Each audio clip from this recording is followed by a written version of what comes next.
right, guys, episode 40 here of the Bullpen. It's crazy that we're already at number 40. I feel like every time we get like to an increment of 10, it's always kind of like a cool moment. Feels like we just started doing this. I mean, it's all been over a year now, right? I think that we've been doing it, but no, episode 40. So a lot of cool stuff going on the past week. Ryder Cup, playoff baseball starts tonight. Some good college football action, and I actually just saw on Twitter before we started this the Bears new stadium rendering, what it's going to look like on the inside and outside, pictures of it. It looks really cool. So that kind of fires me up. I don't know if that's going to cause any at Arlington Heights, anger, right? Yes. I don't know if that causes any anger for you guys that love up in Chicago and the move and things like that, but I think it looks awesome that they're doing that. The only people upset would be people living in the city. Yeah. I could be wrong with that, but everything I know about Arlington, like the setup should be really sweet. Like the train goes right there, like right where the horse track was. I grew up going to the horse track there, so like there's a lot of memories for me. And with what they're doing, like making an entertainment district, and they'll have concerts and all that kind of stuff. And I think that's a huge reason why it's a dome and indoor or whatever. But that's probably the one thing that I'm a little salty about, just being a Bears fan and like not having an outdoor stadium. Or even a retractable roof or anything like that. But I get it in today's day and age, how it all works to make money, control the environment, control the weather, all that stuff. But no, it's exciting. I'd be curious. I know the Bills' new stadium, the players were big proponents of getting grass instead of turf in their new stadium. I know it's like a big topic going on, especially I know like MetLife Stadium has had a lot of ACL injuries because of their turf, is what people say. They've gotten new turf in the past, done some studies to try and get turf that hopefully helps prevent injuries, but Malik Neighbors just went down the other day with an ACL injury. So I'm curious in Chicago if that's already been decided, if there's plans for it to be grass, turf, what the situation will be. But are we getting a roof or no? It's going to be enclosed. Yeah, it's not an open air stadium. Yeah. It's to your grass point, Gavin. I'm pretty sure they changed Soldier Field's grass this year because Ben Johnson came in and Caleb Williams, and they decided they wanted a different style of grass. Gotcha. I could be wrong on that, but I thought I had heard that, and I think all NFL players in general want the natural grass. I don't know the logistics of that, being an indoor stadium, how that works with natural grass and what they would do. So I don't know. I don't know how to answer that, but I would think players would want the natural surface. But that's a good question because I'm not sure. I don't think I've heard what the new stadium would be. I've been like watching some games though where they're now like intertwining the two, like they're making natural grass fields with like turf intertwined.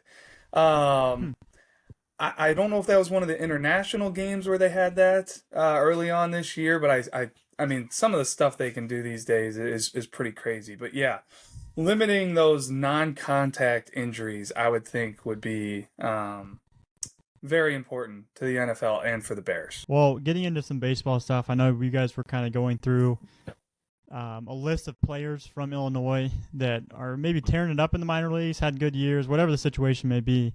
But the first thing that I just wanted to mention was 2024 Minooka grad Nate George was announced as the 2025 Minor League Player of the Year for the Baltimore Orioles, which is obviously a huge honor for him. We mentioned last week that Ryan Sloan had won the Minor League Pitcher of the Year for the Mariners, but this year I was just looking, Nate George hit .337, had a .413 OBP, 5 homers, 42 RBIs, and then he stole 50 bags, which honestly doesn't surprise me just knowing how fast he is. The 60 times that we had gotten on him, I think it was at the Lockport events that he would come to, were like unreal, and just the speed that he has is clear and evident, and 50 stolen bases is no joke in the big league or in the minor leagues. Yeah, he set a lot of like preseason ID records too, because it was I think he couldn't make the pro case, so then he wanted to get to an event, so he came to the Lockport preseason ID and just he dominated, and it's awesome to see like his athleticism, it plays on the field.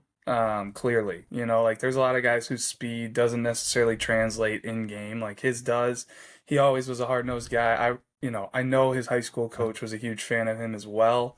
Um, yeah, really, I mean that's a big honor though to be a minor league player of the year for your entire system. And there were good we've talked on, I feel like, certain players and guys that we've checked up on in the minor leagues and talked on them in the past, but there are so many Illinois guys that we've been missing guys. And just we had mentioned the Birmingham Barons, the White Sox, Double A affiliate. I think they won the Double A championship. We had talked about Sam Antonacci. They had other Illinois guys on that team. DJ Gladney, he was, he's probably in his mid to late 20s now. But when I first started, he was at Ileana Christian, Marian Catholic, Ileana Christian. Ileana Christian was at that point in Illinois high school. So he was actually an Illinois prospect. And then it changed. It's right on the border. And it now is an Indiana high school. So I still, count him as one of ours. He came up through the Illinois system, but he was on that team. Another one that I hadn't talked about at all was Riley Gowans. He was a starter for that team. He was a Libertyville grad, went to Illinois, had an awesome year. 3.44 ERA, only gave up 108 hits in 132 innings, struck out 151.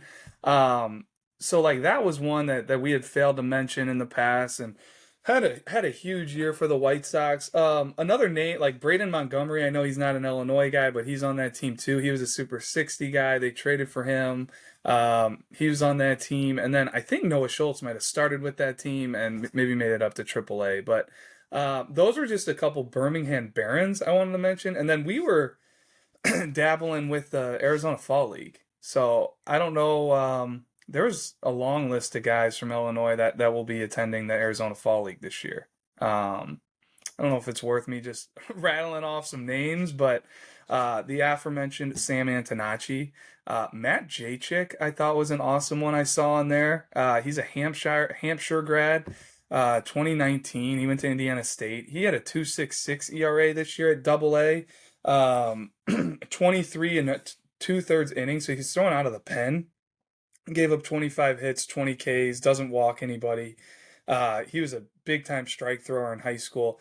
Kenny Serwa, you got to go back to, I think he's a 2015 grad and was signed as a free agent this year, but he'll be in the Arizona Fall League. Ed Howard, he was a first-round pick by the Cubs. He's battled some injuries. He'll be in the Arizona Fall League. I mentioned Kenny Serwa. He was a St. Patrick grad in 2015. Dylan Quested, I know you guys are probably like, who's that? Why are you mentioning? He's a Wisconsin guy, but a guy that I scouted a bunch. I saw him at Area Code, a bunch of other different things, and to see him now pitching in the Arizona Fall League was really cool. Luke Adams, Luke Adams was a mainstay, prep baseball, Illinois guy. He came up through the system, a bunch of different events, future games, all this stuff. He's one of the top prospects for the Brewers. He'll be at the Arizona Fall League. Josh Adamczewski was another random name that I had to call out. He's from the region up there in Northwest Indiana. The reason I want to talk about him, we randomly saw him at our West Suburban Summer ID 4 or 5 years back. Hit up the Indiana guys hey, you need to know about this bat. Looks like a Division I left-handed hitter. Long story short, he ends up going to the future games. Drafted by the Brewers, and now he's playing in the Arizona Fall League. Another throwback name, Pete, was Logan Wagner. Downers Grove area guy. He wasn't in the system for very long because he ended up going to P27 Academy in South Carolina. But he was a 5th-round pick by the Dodgers. Also had a really talented older brother as well. And then Jack Mahoney from St. Viator. He should be out there for the Rockies. He was a future gamer, two-way guy for Viator. He was on that club. I think he was starting as a freshman. Gosh, I hope I get my years right. But the year Viator won state, Cole Kmet was a pitcher, first baseman, big-time right-handed hitter. He was a left-handed pitcher, right-handed hitter with all kinds of crazy power. But Jack Mahoney was on that state championship team playing shortstop as a freshman. Now he's on the mound for the Rockies, went to South Carolina. So just some other guys that, as we're wrapping up all minor league baseball here, if we come across any other stat lines that maybe we missed, I mean, feel free to shoot a comment, in the YouTube. Anybody we miss that of, we would love to shout them out. Like, it's one of my favorite things is seeing guys from Illinois continue to elevate their games as they climb the ladder. Yeah, well, like I mentioned today, so we're recording on Tuesday. So the playoffs start today. The wild card starts today. The Cubs take on the Padres at 2:08 p.m., which is such a weird time, but that's besides the point. Wild card starts in Chicago. Super pumped about it. One downside, I guess, Cade Horton is going to be out for the wild card series. I know he's been kind of hot lately, like Cam had mentioned, but yeah, super pumped about that. And then Tyler, I think for those that have been consistently listening these past couple weeks, have probably heard some negative Reds talk. Baseball talk. A lot of hater talk from the Cincinnati Reds fan here. But hey, Tyler, they made the playoffs thanks to their, what was it, a tie with the Mets or something? They like the tiebreaker with the Mets. They had beaten them in a series or something. Yeah, they had the season head-to-head over the Mets. So my Reds are in the playoffs. I think if anybody listened to last week's episode, I was very pessimistic on this even being a possibility. But hey, they made it, and anything can happen. We were talking off air, and Hammett's like, you just never know now. Like, it's really anybody's game, and I'm not saying they're going to win the World Series or anything. It would be awesome. But, win tonight. This is Tuesday night. They got a tall task. They're playing with house money. No one in their right mind thinks they're going to go into L.A. and beat the Dodgers, so they can play with nothing to lose because no one expects anything out of them. So hope they play well and shock the world. Dane, what do you got? No mean comments. I didn't say anything mean about the Cubs, so no mean comments. I don't know if it's a coincidence or not, but a weekend or two before the Mets go down to Miami, Ty Def is down there at Lone Depot. I don't know if he put any voodoo magic in that park to make the Marlins take that series or what, but just like to throw it out there. I might have. Our guy Jose, the clubby down there for the Marlins. Maybe I should be investigated by Major League Baseball. No, I'm kidding. No, it is a funny coincidence. I was kind of thinking about that because when we were there, we heard Gavin. I don't know if you were around for this story or not, but like a few years ago, I think it was the Mets that clinched getting into the playoffs in Miami, and we were hearing about how like they take care of the clubbies down there. Like they tipped them quite a bit of money, and like that night they clinched getting into the playoffs. They tipped him a bunch of money, and I was just sitting there thinking, I'm like, that's probably what's going to happen this year, right? Like they're down in Miami. What are the odds? Like I just heard about this story. I'm like, so that was actually in my mind all week, and I'm like, man, the Mets are going to clinch down there. It's going to be the same story I heard, but no, I'm excited. I was warning my fiance, funny enough, because I'm pretty tame during football games, and like obviously over the course of 162, like it's really hard to just like be amped over a baseball game. I warned her. I was like, the Reds have been in the postseason. This will mark the 5th time in my 27 years of life. I'm like, I'm a different person when the Reds are in the playoffs. So I gave her a fair warning. I'm going to be living and dying with every single pitch. But I'm excited about it. You guys have obviously got to experience a lot more postseasons and postseason success than I certainly have. So you guys definitely know how it goes. But I'm excited. I'm just excited they made the playoffs. Doesn't happen very often. We're pumped for you, Tyler. I mean, I thought there was no chance either, just listening to you talk. How bad was the Mets collapse here? It was horrible. Yeah, can we put that in perspective? Like, I know the Tigers had a bad one, but they still made the playoffs. Like, Mets fans were going nuts. I know Mets fans go nuts no matter what, but like, can you spell this one out for me? Like, well, there was a point in June, I think it was June or early July. They had the best record in baseball. Like they were the best team in baseball. They had a monumental collapse. Yeah.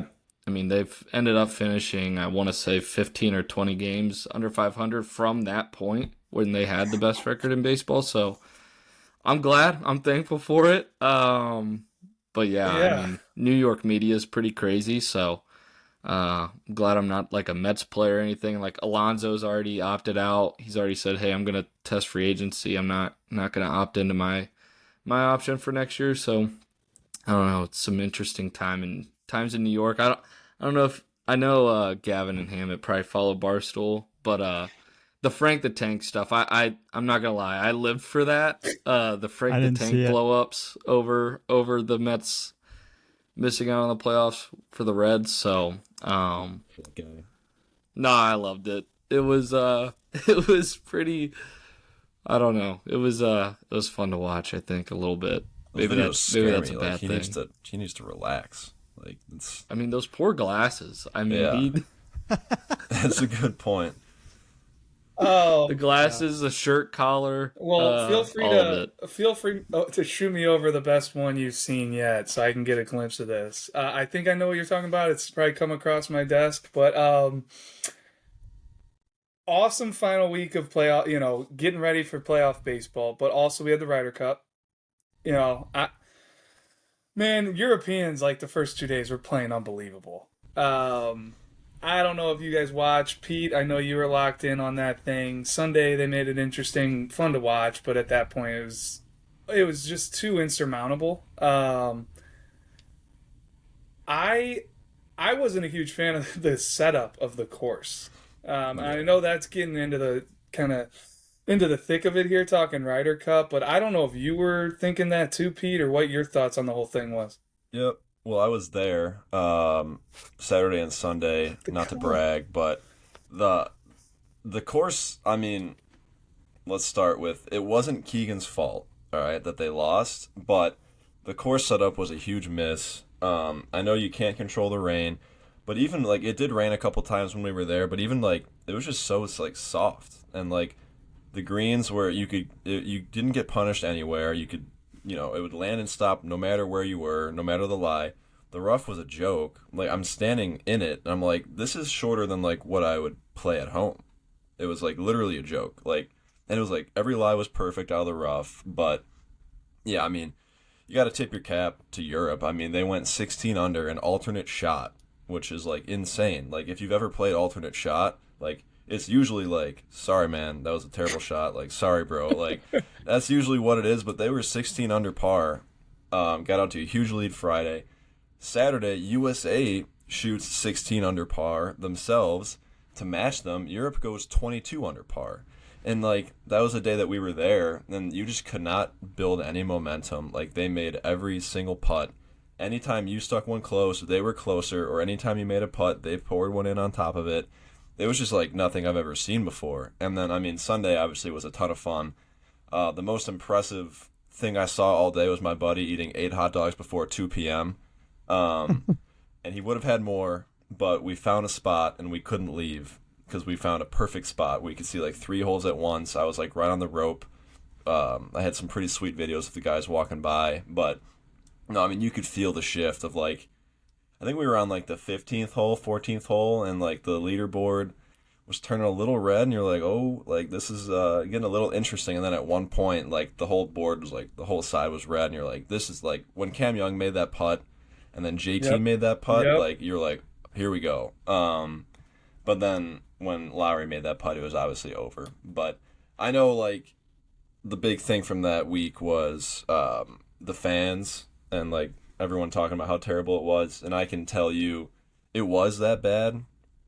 It was embarrassing at times, just like the stuff that I heard yelled at these people, like it's not really okay anywhere, especially not like right as they're about to hit a shot. Like it's dead quiet and you're swearing at this guy with his wife 20 feet away, and it's just like I think Rory said it great in one of his pressers. He's like, you heard more like when a group would come on a hole, the Americans would immediately go at the Europeans, and like they wouldn't even like really cheer on their own guys, maybe a little bit, but it was like 80-20 to like just ripping on Europe and then 20% like cheering on USA. Like it needs to be flipped. Like you have to be cheering for your guys, and like that's like what it should have been, and just that's what should have like scared the Europeans. Like calling them, an idiot or whatever, a lot worse than that was said. But like that's not gonna do anything. That's just gonna make them want to beat you more. But if you're drowning them out with like just rooting on your guys, like that's what's gonna get it done. But I mean, props to Europe, props to the people that traveled from Europe too. Like there was so many Europeans there. It was crazy. It was probably 80-20 as well, but like they were very well like placed, and they were always felt like you were outnumbered a lot of the times, just like, and they had a lot to be like celebrating about, so they were pretty loud. But yeah, it was crazy. But at least USA, they had 8.5 points on that Sunday, which is tied for the most ever on a Sunday singles match. So that was cool, at least. I mean, I thought you summed it up pretty darn good there. That Lowry match against Russell Henley was pretty wild. Yeah. Russell Henley Criminal. hit some really, really, really clutch shots, especially late. I thought he was going to pull it off. He had a chance to win it on 17 with a birdie putt. And then I knew once it got to 18, I just had a feeling like Shane Lowry, man, those guys are clutch. They were clutch the entire 3 days, and they had a chip on their shoulder because they knew the crowds were going to be like that. And I think you're so right. They were using it as fuel, as motivation. You could just tell by their reactions. But I agree. I thought the course setup, the greens were just crazy soft. The fact that long irons were coming in and just plugging in greens from over 200 yards, like I just, from a golf perspective, I don't like seeing that. I thought it took a lot of the creativity away, and Europe was just better than the Americans. But I love watching. It takes the teeth away from Bethpage too, because it's known to be like firm, and those greens are all so elevated. Like, man, it was just so easy. My mind goes to, why do you choose the course if you're gonna completely change it? If you're not gonna make it Bethpage black, yeah. If you're gonna totally neuter it, yeah. And I know like the matchups were kind of getting talked about a little bit. I think all that stuff is so. The guy's got to go play. Like you can dissect matchups, who you're gonna come out of the bullpen in a playoff game. Like guys have to perform. You could talk about Keegan that's not why the Americans lost. Like, no, I think you said it. Like, they just got outplayed. I'll tell you what, I love the celebration videos. I don't care if it's Europe. I thought they were hilarious. I thought they were awesome, and well deserved for how good Europe played. So, I wish fans would act better moving forward. That's just embarrassing. It's a disgrace. I don't know. That's just not a good representation of what you'd want out of the United States, in my opinion. But I know that's a lot of Ryder Cup talk there, Gavin.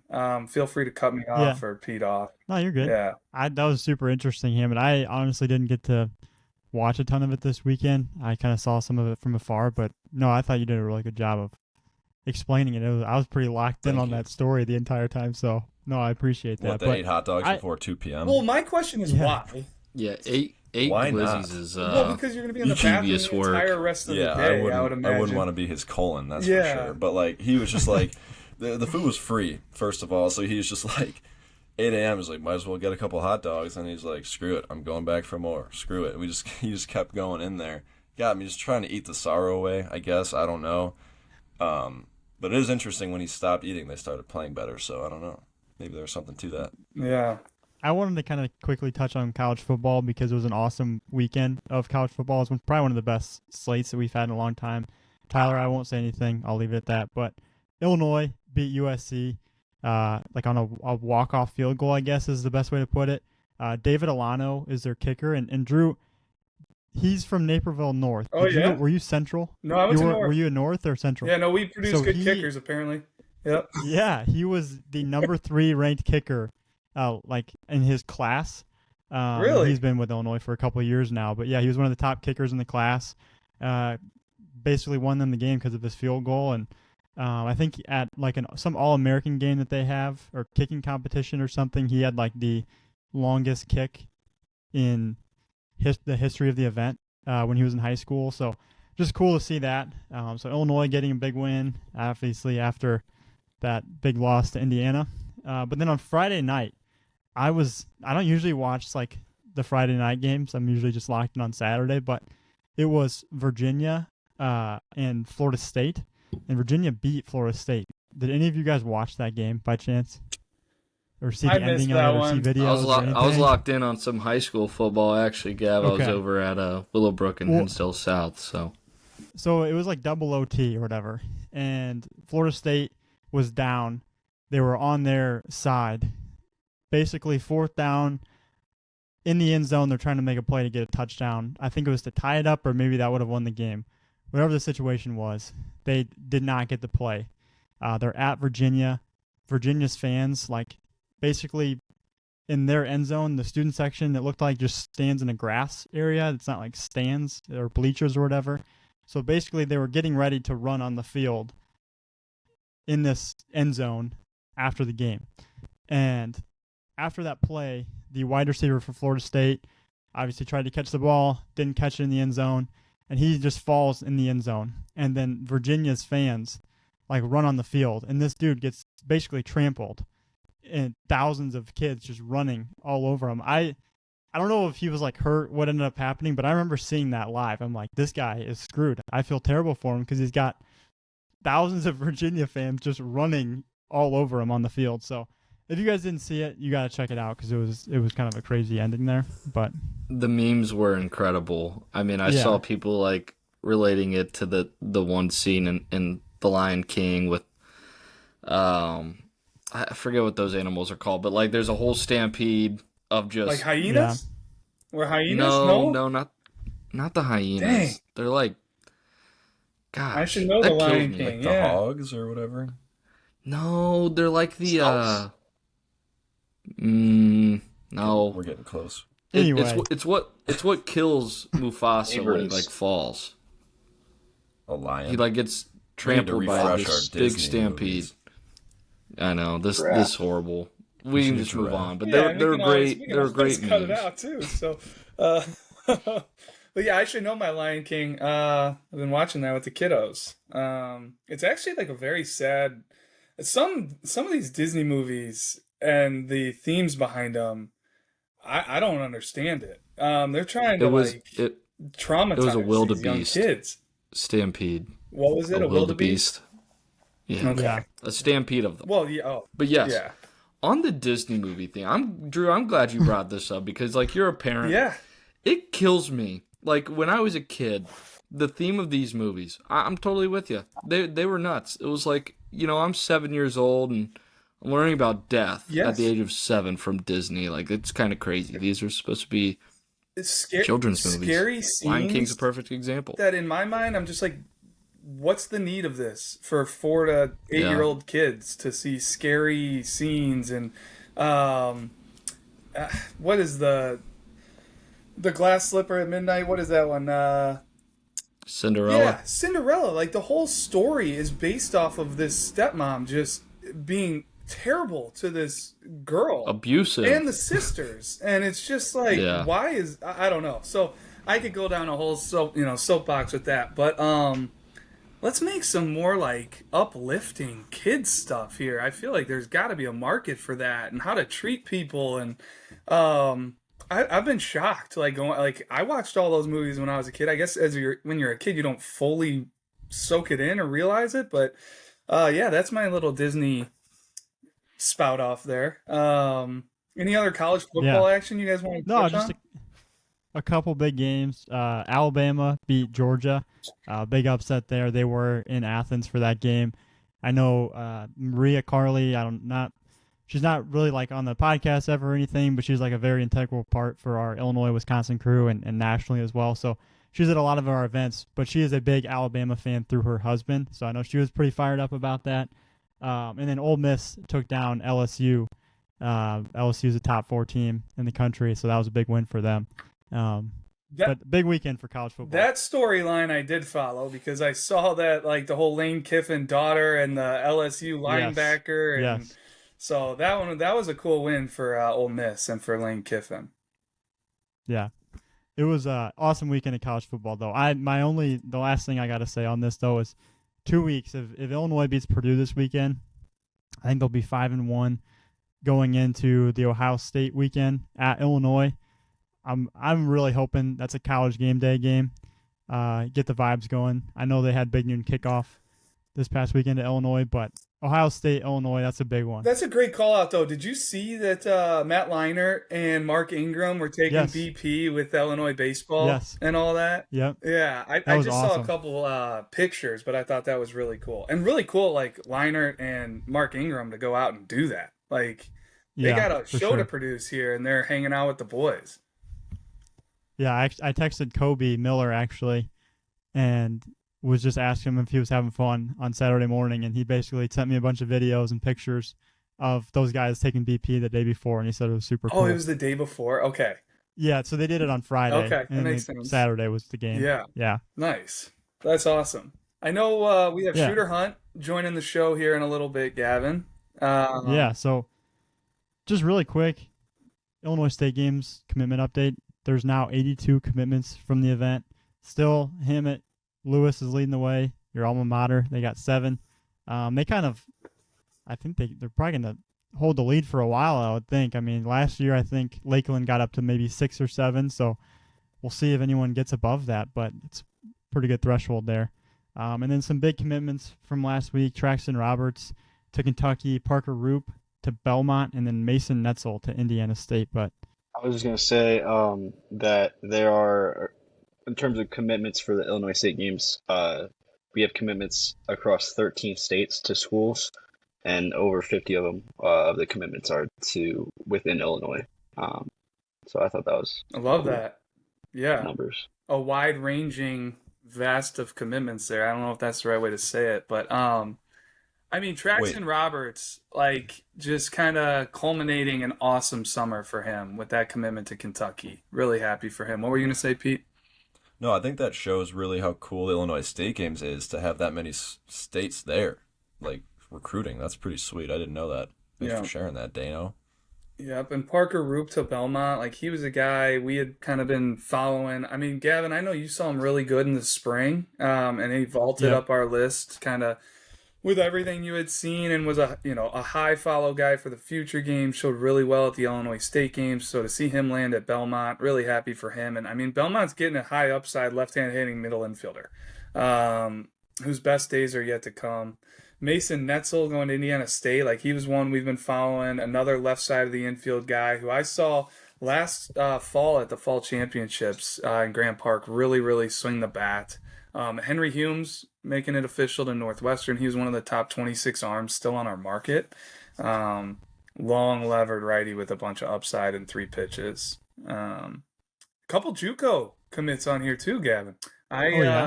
What do you got? I got Jonah Weathers and Gabe Smith, Oh yeah, both committing to Louisville.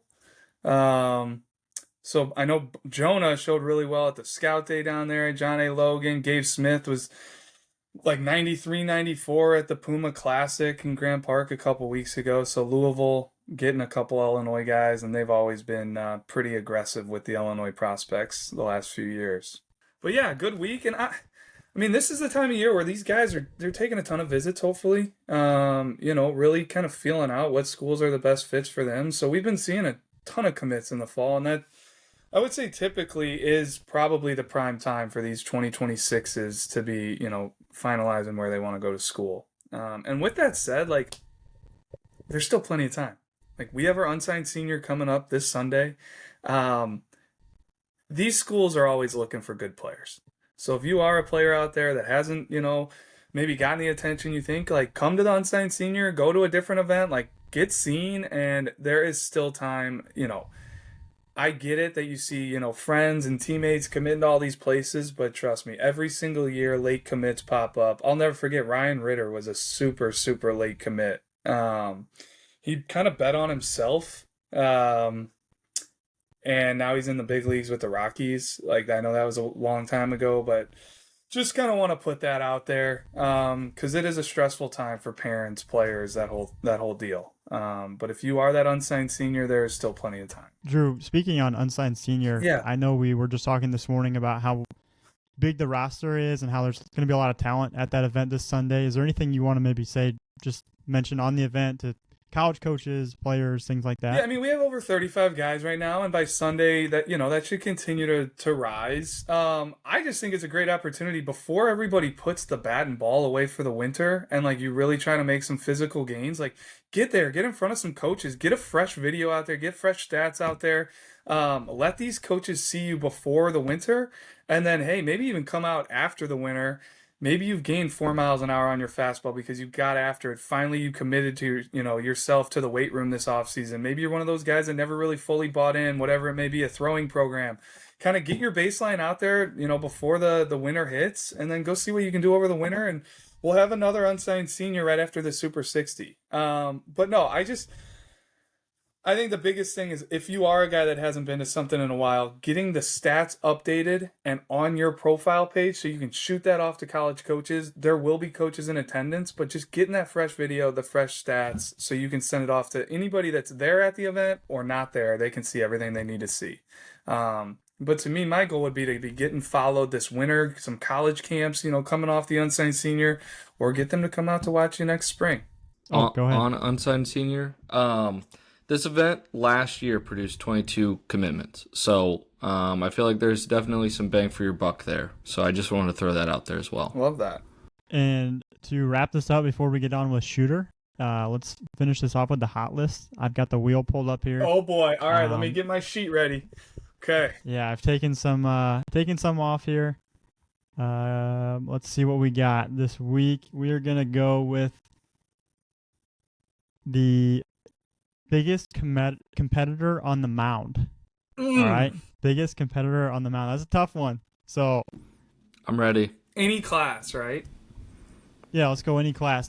Let's not do a cheap and easy top 10 now. All right, no Kate Wozniewski's. Well, right. no, we know who he's. I think the guy just committed. No. Not your boy? Okay. I'm taking Caden Wozniewski. I don't care. I just said. I don't, Gavin, your rules, you can't just make up rules, okay? That's not how this works. Listen, I watched this kid as a freshman pitch in a playoff game, come in a huge spot. He's pitching on varsity as a freshman. This is a couple years ago against Hampshire, a conference rival. Didn't have great defense behind him. It's a one-run game. Gets out of a bases-loaded jam, strikes out a couple guys, and gets, a different type of out. And helps McHenry keep moving on. See him again this year. It's the same story. We see him down at All-American game. Our guy Shooter Hunt's actually going to have something on just his competitive level or competitiveness level, however you want to say that, down in Miami. So, no, it's got to be the best competitor I've seen just from where we sit and how long I've been doing this. I don't think anybody can blame you for that take. It's hard not to love what Caden Wozniewski does on the mound and how he goes about his business. And I agree with Gavin. I thought that was cheap and easy, but yeah, it's kind of like okay. it's kind of like for best fastball taking Jack Bauer. Like obviously it's All right, so who's got one maybe a little further down the list? I have one I really like, but I'll definitely let you guys go first. Yeah, I got one I'm really happy with. Give me Anthony Farina from Lockport. Love it. Southpaw, 2027, pitches in the low 80s. We got him at 129. I just love the way that kid competes. I've seen him throw well numerous times throughout the tournament circuit. Like I said, low 80s, multiple pitches for strikes. He's got some moxie to him. Right at guys, like he loved that. He's a bulldog. The little bit I saw of him at the Illinois State games too, Pete, like he's a guy that will quick pitch you. He'll hesitate and pause at the top of his leg lift. Like he's got the full repertoire he's throwing at you. You better be ready. It kind of reminds me of a left-handed Nick Baffa from a couple of years ago now at Valpo. He was in Notre Dame College Prep. Because he was all about that stuff too. You have to be athletic to be mixing your timing, that much, and lifts, and to be able to time it up down the mound. Like you gotta be staying balanced. Yeah. Yep. Gab, I see we got you ready to roll. Yeah, I was trying to get in here before you because I thought someone may take this guy here, but I'm gonna go with left-handed pitcher from St. Lawrence, Jimmy Benson. He's a 2027. I'm trying to find his stats from the high school season because I know he kind of led them to state. I'm trying to get on the IHSA site, but I'm not getting it to load for me. But he had a really good season for St. Lawrence, kind of leading the way. I think your move is going to be to pull up the one of the All-State articles because he earned All-State with his performance in the Catholic League Blue this year. Second or third team. I'll try to find it for you here down in the news. Anybody that wants to know kind of how to navigate, the website, if you go to a player profile, like down below all the videos, we have best of stats. We have a physical tab where you can break down grip strength, um, body fat, height, weight, a bunch of stuff like that, positional tools. Then we can break down TrackMan, hitting, blast, pitching. But what I'm getting to is we also have tabs where every single news article that we put out on a guy should live in his profile. Any comments from a report, from an event he went to, the future game, should be living under comments. So feel free to navigate player profiles to see what we have to offer on our website. I think there's a lot in here that maybe just the average casual fan doesn't really realize they can dig in on guys. Yeah, I got it. So he went 11-1 last year and had a 1.09 ERA, struck out 71. And then I remember at the future games too, he was down there. I mean, he's like 6'7", 6'8", throws in the low 80s, but just the way how far he can release down the mound, it just looks like that fastball's coming in a lot quicker than it probably actually is. And his ability to change it up, use different pitches, kind of mix it up, get guys confused, so work backwards sometimes.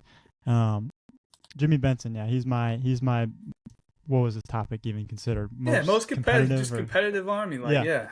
I'm gonna go with the recent commit, Northwestern commit, Henry Humes. I got to see him over the summer at the Rock, I believe at the Bigelow, and 5 just all or nothing innings out of him against a really tough Sparks team. Really like the competitiveness on the mound. Another guy that has a big frame, upper 80s guy right now, but there's a lot more in him, and I really liked his mentality on the mound. All right, boys. And my last but not least here. So this one, I think he really needs a shout out too. He's a 2026. He's uncommitted and he's been battling an injury. But I guess it would be his sophomore campaign, was one to remember here, and I'm pulling it up. So just bear with me for a second. Yeah. But Chase Milburn at Edwardsville High School, 2026. His sophomore high school season, he earned second team all-state honors, for Edwardsville. Led him to state. One of the coolest runs I've seen, because they were led by 2 sophomore arms basically that entire playoff run, and Milburn was one of them. 61 and a third innings pitched. He went 10-0, 37 hits, struck out 54. Gave up 5 earned runs the entire year. He had a 0.57 ERA his sophomore year. He comes to the future games. We were super limited on innings, but we wanted to get him in the event. He came down to throw 1 inning against Team Missouri. Absolutely dominated at the future games in that environment, and I've never seen a guy more locked in walking off the mound. I am all in on the competitiveness of Chase Milburn, and I cannot wait to see him get healthy and see what he can do. And if there's a school out there that wants to, take a shot on somebody that's probably under the radar right now, not getting as much love as he deserves, Chase Milburn, check him out. The guy can really, really pitch, and he really competes. All right, and then Shooter Hunt, the vice president of scouting at Prep Baseball, joined the episode today, so let's get into that interview with him. I always love this. We're able to be joined here by a recurring guest on the Bullpen podcast in Shooter Hunt. He is the vice president of scouting for the entire company. He has his pulse and his fingers on everything national that's going on across all states, all regions. He's looking at the high-level players from every class, college baseball. He's keeping, in touch on the upcoming draft, the draft that just took place, these guys that didn't get drafted that are making it to college campuses, and at the same time, all of these high school classes that are coming through. He's just getting off a crazy busy weekend for him at the All-American game, where he plays a huge part in selecting that star-studded roster. But Shooter, thank you for joining us. It's always really, really appreciated. Well, I appreciate you having me back, boys. I can't believe I'm a recurring guest. This is awesome. And you know what's funny is I was just watching a video of Quinn Shambo at Oklahoma State, taking BP. I randomly scrolled past it, and I was like, ooh, I can't wait to watch him at Oklahoma State. That's so much fun. But all those guys on campus. So anyway, thanks for having me back. No, I think that's a good call out. Is there are a lot of Illinois guys that were getting some buzz for the draft this past summer. Quinn Shambo was one of them. He was actually our Illinois Player of the Year. He helped lead Libertyville to the state title shooter, but like there were a number of other guys that made it, to campus that didn't get drafted. Jack Bauer made it to campus. Cameron Appenzeller did get drafted, but made it to campus. So it was a very, Brandon Shannon, another one, makes it to Louisville. And we were getting reports that he's already been up to like 97, 98 and some fall stuff. So have you been keeping your finger kind of to the college landscape and what's going on in the fall? Because it's got to be hard for you with everything you've got going on. Yeah, but you know what? I'm such a fan of college baseball, and I think probably what a huge reason for that is, like, I know all these guys, right? We go throughout high school for 4 years. You guys are the same way, right? You're going to be rooting for Brandon Shannon. You're hoping, oh, he's a weekend guy, and he turns into a first rounder. Jack Bauer, the number one kid to make it to campus for us in the on-campus rankings there at Mississippi State. Talk about Appenzeller, right? All these guys, Shambo. But, like, it's fun to follow them. And I think that's something that even in the families internally, like your future games team from 6 years ago, you knew where each of those guys went. You're continuously rooting for them as they go forward. And I think all of us are just fans of baseball first and foremost, right? If we weren't, we wouldn't be doing this. So like cheering the game on, and then the hyper locality aspect of it. You guys are huge Illinois fans. I'm sure you want the Illinois guys to do better than the Wisconsin guys or better than the Indiana guys in Ohio, whatever it may be.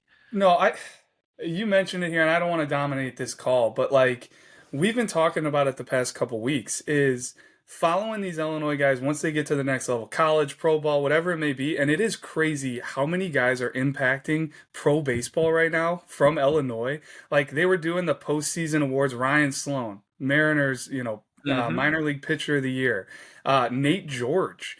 Was the Baltimore Orioles Player of the Year, like all this stuff. So, whether a guy goes to college and whether he goes to a D3 and has a really good career there at JUCO or pro ball, it's just always really, really good to see guys from Illinois succeed at the next level and really make a name for Illinois baseball, because I think it's only getting better. And you see it. For sure, even you talk about Nate George, and all of us can like talk about that because of the shift that we had to the advanced analytics. And Nate George was such an incredible athlete. It was like something we were always following. It's a little crude with the setup, right? It was like the raw athleticism was there, but we knew all the tools were there. The Orioles have done an incredible job taking guys like that and developing them, which they've done for Nate George. And like that even ties over into the thing that I believe, right? I'm from New Jersey, so it's always like, hey, New Jersey puts out a lot of talent. But every time I talk about it, it's like, but of the cold weather states, like Illinois is like that dude. Like Illinois is that guy. Like Pennsylvania's really good too. But like as much as I want to go to bat for New Jersey, it's like, hey, we're going to start in Illinois. Who are the guys there? Because we know that they have a really good shot of succeeding in professional baseball. There's a track record of these guys going on and doing big things at the major league level. Well, I'm really glad you said that, because I feel like that's taken some years for you to even see, from doing this, is just how the amount of talent that comes out of Illinois and how they pop late. A lot of Illinois arms will pop late, so on and so forth. They're multi-sport guys in high school. But, staff here, I want to open up to you guys. We're lucky enough to be joined by Shooter. I know his time is really valuable. So what kind of questions do we have for our guy right here? Yeah, Shooter, you're actually the first recurring guest on the show, so appreciate that. And you sure? But no, we just finished up the All-American game. So I guess I just wanted to ask, like, what were some of your biggest takeaways from those Illinois guys? I know Wisniewski and Tomey were really the only two Illinois guys playing, and kind of Sushi Wilson too, but he's down in Florida now. So you can't forget about Bass, who broke his finger the week before, so we missed out on that. But I think just being in person to see Ethan Bass, like he's gotten bigger. Like, and in a good way, he still has all the athleticism in the world. One of the best kids, my favorite kid to be around, although he's still working on his social media game. I think it's going to be a breakout year, and I expect to see him at the Super 60. We kind of talked about that, reintroducing yourself, getting ready for a big spring. But Tomey at the top, obviously, we've talked about Drew, like one of my favorite hitters in the class. I think he might be one of the better, if not the best pure hitter in the class. Just the ability to track and the swing decisions are sensational. Everything he does is easy. I think you can even look at the game. Like I think early on he took a breaking ball first pitch, and it's just such a big league look of how he slows it down. He's not worried about everything. Obviously, one of the best kids in the world. His dad, Hall of Famer Jim Tomey, great parents. to do that. But start looking at like him versus Gavin Keelan, who was a first rounder last year at Tennessee. They kind of have similar profiles, left-handed bat first. Where's he going to profile defensively? Who cares, because he's going to hit. And I think even more power is going to come. He showed more than enough throughout the summer where, hey, does this guy have the power? And oh yeah, in games he does hit home runs in key national events. So he does have that there, and I think it's only gonna get better. But more than anything, cold weather hitters should not be able to track as well as he does. He does not see these guys like in Florida on a daily basis. So stepping in the box, slowing things down, and having the ability to get off big swings in an instant, that's a rarity, especially coming out of a cold weather state. So I think the world of Landon Tomei. You talk about Wisniewski, and I was telling his dad afterwards, like, late in the game, especially at an All-American game, right? You kind of want to back end a little bit, like, hey, if we get into trouble, something happens, a little hiccup, at least we have Wisniewski late. And that was a key coming out of the future games where we've talked about it ad nauseum, right? The McHenry kids, like they get after it. They know how to win. This kid hops on the mound, and I swear I'm doing the announcing with Corey up in the booth. We were hardly able to get his full name out before the inning was over because he was working so fast, and Dyson got like some of the best hitters in the country up.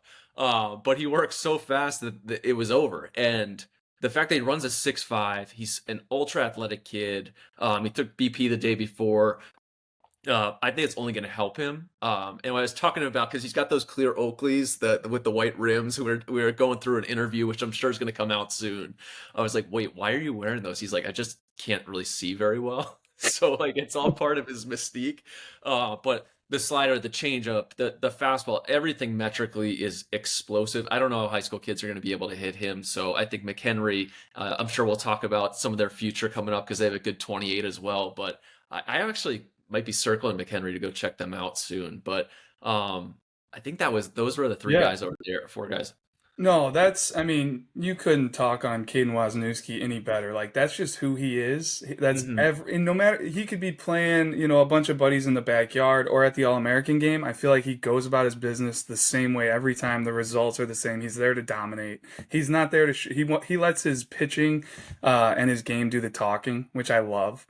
But you also mentioned Tomei and his swing decisions, his takes. You mentioned his dad. We all know that obviously is something that's very easy to like when you have a Hall of Fame dad, and you can kind of dream on Landon. Like every time I've seen him, since the first time I've seen him, he keeps getting better and he keeps getting more athletic. But I come back to thinking of, he had Jaden Fauske a year above him at NAS that he's probably hitting with in the cages, hitting constantly. And that was what always impressed me so much with Jaden, was just how polished, mature, his swing decisions, how relaxed he was in the box. And like, if that's just kind of, getting into Landon's game even more than it already was, like that's only just going to make him even more well-rounded, all-around hitter. So True. I think the opposite happened. I think that Landon Tomei's game got into Jaden Fauske, and that's what catapulted. That's what it looks like to me, at least. Hey, either way, like if they're feeding off each other, then kudos to them. I'll never forget watching Jaden Fauske come off the bench in a playoff game for Naz as a freshman. And he looked like a pro guy in the box. He didn't even swing the bat one time, and I could not believe his takes for a freshman in a playoff game situation. How calm he looked. I think he ended up walking, but hey, you may be right. I think both of those guys probably had a little bit of it in them their entire life, and if they fed off each other, those are two of the most special left-handed bats to come through Illinois in a long time. So either way, I'm excited for Landon. I'd love to hear you talk, about his game the way you are. Yeah, I actually have a follow-up just on the Tomei and Bass conversation. Listen, it was like a big thing, I feel like, here in Illinois when we finally moved Tomei up to number one. And I think the unique thing is in the national rankings right now, you have them neck and neck there as well. Bass is just one spot behind Tomei. Maybe more so for the listeners at home, what really right now is the biggest separator between those two? Obviously, is it as simple as Tomei's bat? A lot of the things you saw All-American game, but I think unfortunately for you, like we didn't get to see Bass at the same event, but you track these guys at all their national events over the summer. Just kind of talk about those two guys and really what's separating them right now. I'm looking at the sheet here, but I think a lot of it comes down to grouping, right? They're back to back, like flip a coin. Tomei hits left-handed. Like the bat's there, we kind of can bet on that. Bass is a right-handed hitter, although he's probably got a better chance to stick at shortstop. Like the defensive tools there. I think so much of our rankings, and you guys can attest to this from the state level, is like, hey, these are groupings of guys, right? If comes down to draft day, ultimately, like if we think these guys are exactly the same, right? If the Cubs are picking at 24 and these guys are exactly the same, well, the guy who's going to take less is probably who they're going to take, right? They're going to save this money, which is why the draft is so different than any other sports draft, right? It's a lot of accounting that goes into it, right? We've seen so many guys in the third round get more than a first rounder, and all this stuff goes all over. For those two guys, we'll take them both, and that's a big reason why they're back to back. And I think right now, when I'm looking at things and we're evaluating, like the hit tool is just so valuable. Like if you can feel really good about where this guy's going to go and his ability to hit the baseball, that's just ultra important. I think that's what you see in a lot of our rankings. Like a lot of the value gets found in like, who do we feel best about hit? Now, if you add the power into it, right, these guys get elevated in that top 10 stratosphere. But really, if you're looking at a national perspective, the top 30 guys, I'd say probably top 40, you're looking at almost a first round type grade, because over the long run, whether it's out of high school or out of college, 30 of those guys on average are going to be first rounders from a class. You expand to, hey, if we are ranking guys and hitting on a 50% clip, right, that would be 60 guys that we're throwing in a bucket saying are going to be first rounders. So I think, I mean, this is shifting to a full other discussion of things of like, hey, being in a top 100 player in the country is really awesome. Being a top 500 player in the country is incredible. Like those are huge feats. But I think more than anything, those two specifically, they're unique, different, but like also very, very good players. They're back to back. You could flip a coin. Like it may switch in the next 3 months. It's just going back and forth. And ultimately, whoever gets either or both of them is going to be very happy. Shooter, one of my favorite things that you say in your tweets, undersized is the new 6'4". Where does that come from? Kind of break down scouting those undersized guys compared to like, the guys where the waist goes up to their neck. Trying to like rank what you value when comparing the guys, especially with like arms and middle infielders. Well, it's more a bigger topic of, I'm very intrigued by like the cutting edge, right? Like what's coming next. Like if you think back to most people start like, this guy's an athlete, right? You step on the field, he's 6'3", 210, and I can remember actually many moons ago being at East Coast Pro as a player and like seeing guys like walk around here in the scouts, like that looks like a big leaguer. But like thinking to myself, being as most kids as you should be, like screw that guy, like he stinks, I'm going after him type. Like just because he looks like that doesn't mean he's good. And I can remember a specific player from then being like, he stinks. Yeah, he wears the uniform well, but that guy stinks. And I'm sure most of these smaller guys, the undersized or the new 6'4", think the same thing, right? There's a chip on their shoulder. And the game kind of pivoted towards like, hey, there's value here. Why is there value? Because there's a lot of teams who are not thinking they're valuable. So, and Alex Bregman, whoever it may be, I think back to Jet Williams. Jet Williams was like kind of the guy who pushed things forward. First round of the Mets, probably going to break in next year with the big league club, but he was from Texas. Drew Burress this year.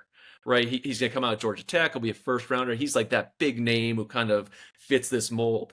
And then you dive even deeper, like as a pitcher, you're pitching this guy who has like kind of shorter arms, like the wrist to elbow situation where like there's not as big of holes and long levers for them to control. Now they can't really leverage the frame like an Aaron Judge can do. But like there's less holes, at least for me going against those guys. So there is value there. What's the guy with the Guardians? Their top guy. Shoot, he's kind of in the same mold. You guys know what I'm talking. Getting ready to watch the game. But anyway, Jose Ramirez. Yeah, so like kind of fits the same.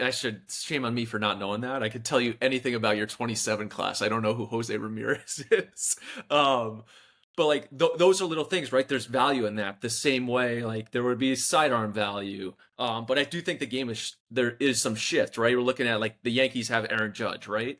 Their top prospect, Spencer Jones, 6'7" lefty. Like, hey, those are huge guys. There are holes, but like there's massive power potential from what they're seeing. So for a while, it was like, hey, get in this middle land of like 6 foot to 6'3", right? We're getting these guys succeed. If you look at historical data, like the the best pitchers are like 6'3", 6'4", whatever it may be.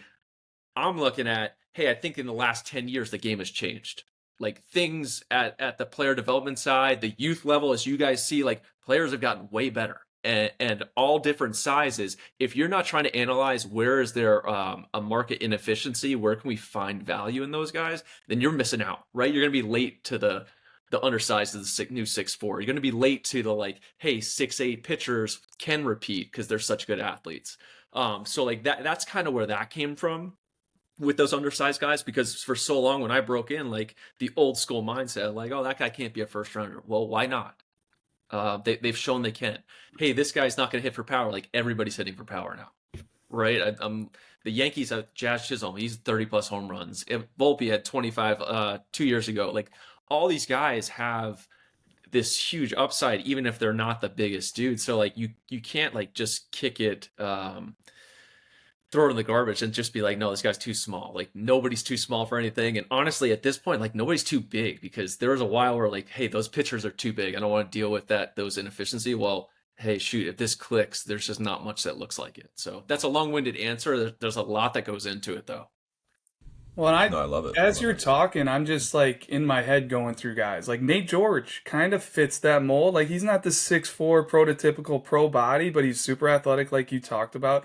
I remember Termar Johnson with Georgia maybe being a guy. Sam Antonacci, we were talking about him the other day on our podcast. He's in Illinois, just kind of a average frame, but he rakes, and he's got amazing bat to ball and plate discipline. He's got like a 4-something OBP in AA. And you know what's true? Like and we've done this again. I'm gonna like I keep talking about, but like the advanced metrics that we have, whether it's the Vol, TrackMan, Blast, all the stuff that we've invested in, especially with the jump mat, like teams are very glued into that.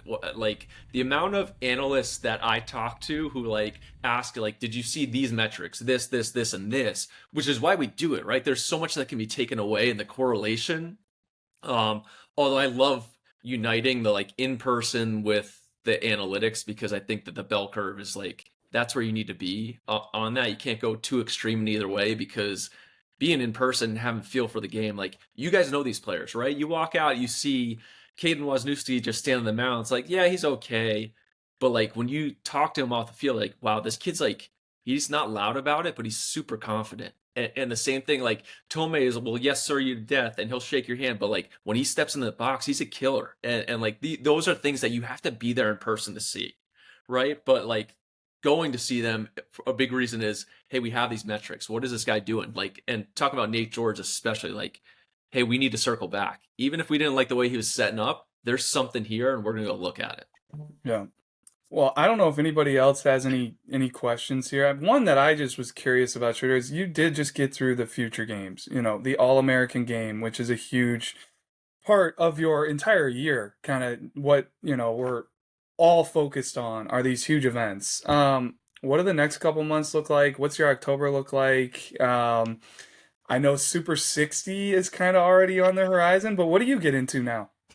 I had a lot of desk work. Kind of the summer wrapped up with the All-American game, but the fall gets going. I was at the West Coast Super Sophomore Games, which our Super Sophomore Games have become massive, right? And I love the regionality of it, because you kind of get to see, hey, this is the next group. We're preparing for the future games next year. These are some names to know. You guys get a chance to see them, and the value in you guys seeing them and having the connections with the college coaches, because I talk about it all the time, like, they're not stopping the recruiting. Yes, they can't talk to those players yet, but they're going to want to know who they are. They definitely want track record, right? That you don't want to walk into Lake Point at the NPI or the national championships, or go to Grand Park for MPL and be like, who do I need to see here? If you don't know who you need to see here, that's an issue. So like that's a big aspect of what I'm doing in October, kind of trying to get ahead of stuff. 2029 class introductions. I'm sure you guys have seen them a little bit, the fall championships. Who are the guys we're going to be following from that standpoint? And then like you talked about the Super 60, I think this could be an even bigger year, right? We have the Major League Baseball kind of shut down. They put a dead period on the scouting community. It opens up right around when the Super 60 will be, February 1st, there in Chicago, which I always tell the kids, like, especially the warm weather guys, are like, really, Chicago in February? I'm like, it works. this facility's incredible at the max. It's like 200 scouts right on top of you. I always think of like wrestling. Did you guys ever go to like a high school wrestling match where they like shut the lights off, the introduction, there's a single light on? It's almost like a WWE type atmosphere, and then you step onto the mound, and here comes Blake Walters throwing 100 miles an hour in front of like 600 of his closest friends and family right next to him. So getting the Super 60 guys going, because we want to give those pitchers enough time to like, hey, map out, this is my path towards July 13th or whatever it is next year in Philadelphia. So lots of desk work and just kind of touching base with college coaches. What are you seeing? Where are we at? Talking with you guys, like it's a lot of learning too. Like sitting on, especially at the All-American game, talking to all the kids, like the amount of like YouTube tweaks that the pitchers were making. Like I do the same thing. Like where is player development going? Where's the scouting community going? What can we teach really well? Hey, the kick change was huge last year. I think the split finger is becoming way more in vogue right now. Like, is that a pitch that guys can command? Is that something that you pay for? Or is that like a trick? Like, is that something that is not super valuable? It's something we can do later. So like from the pitching side, that hitting, where are we going to go? Are we still launch angles? Or are we going to be able to do more bat to ball, which I think is the direction we're headed in, especially with the speed game. And then headed towards the winter meetings where, hey, there might be new rules in effect. Right now we're challenging strikes and balls. Like how does that affect catchers and receiving? Is it as big of an is that as big of importance? Is that as enough of a tool that you have to put value in it? Or can we start sacrificing a little bit of the receive so that we have more power in the bat?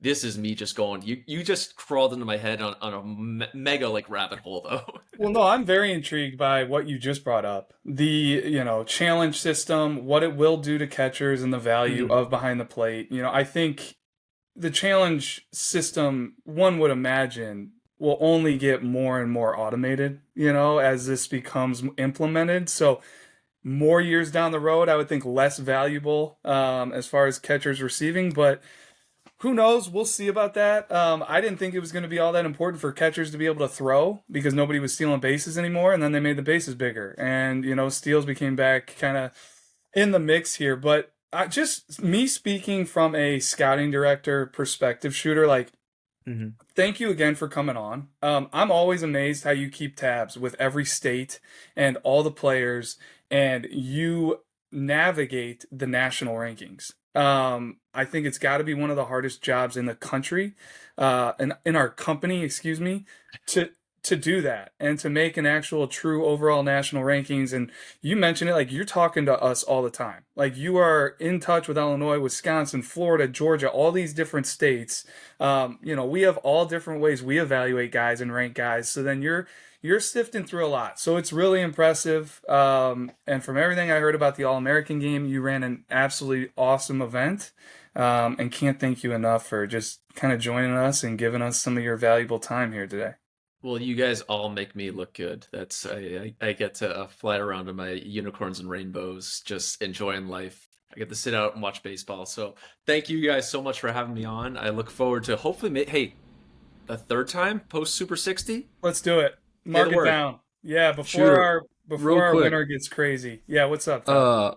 Let the people know what you got cooking with the War Room coming up. Anything exciting that you're kind of looking forward to with that show?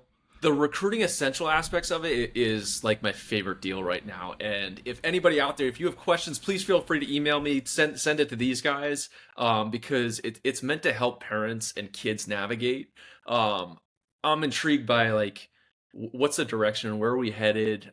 Even beyond just like the LSUs and Arkansas, whoever, Texas, whoever it may be, those top schools, like how is this school at the Division II level? How is this JUCO school? How do you guys recruit? How do I get seen? It's really difficult for a parent, and I am a parent now, so like I'm actually just trying to dive into the youth baseball world. And for a guy who's in baseball, like I am so clueless when it comes to like all the like 7, 8U, whatever the I'm rules, right there with you, Shooter. The amount of stuff that is going on. So like I'm curious about it. If anybody has questions, I know Notre Dame will be the next one coming up. from the recruiting essentials aspect. So all you Golden Domers in the Chicagoland area, get ready for that. But yeah, it really is kind of specifically geared towards the recruiting aspect and helping out all these kids who are coming to your events. Hey, they want to be recruited. How do I do it? How do I get in front of coaches? Because I could go on forever. Just like you make it easy for them. Like reach out, be on top of things, and kind of from an early age. You don't want to be playing catch up. It really is. I think Dan Savy put out a great tweet the other day about like not being late to the party. It's. I wish it was easy, and if you were good enough, they'd find you. It's like if you're great, they'll find you. If you're good enough, there's like a lot of guys in every state who are kind of as good as you. So like you have to be a self-starter and get after it from the recruiting aspect. Awesome stuff. Make sure to follow Shooter on X and all other platforms. He's always putting out great stuff, and keep doing awesome work, Shooter. You guys are the best. I can't wait for the preseason All-State. Let's go. Should be loaded again. We'll see. Always. And then that will wrap up episode 40 here of the Bullpen. Appreciate you guys listening. Like, comment, and subscribe on our YouTube, and then follow us on an Apple and Spotify podcasts. Appreciate any and all help Go you Reds. guys can do. Yeah, go Reds, as Defaball says. But the most important thing right now is click that subscribe button, hammer that thing, hit it a couple times, tell your friends, tell your parents, tell your relatives, whoever it may be. We need as much help as we can get. But no, really, thank you guys for listening. Hope you enjoyed.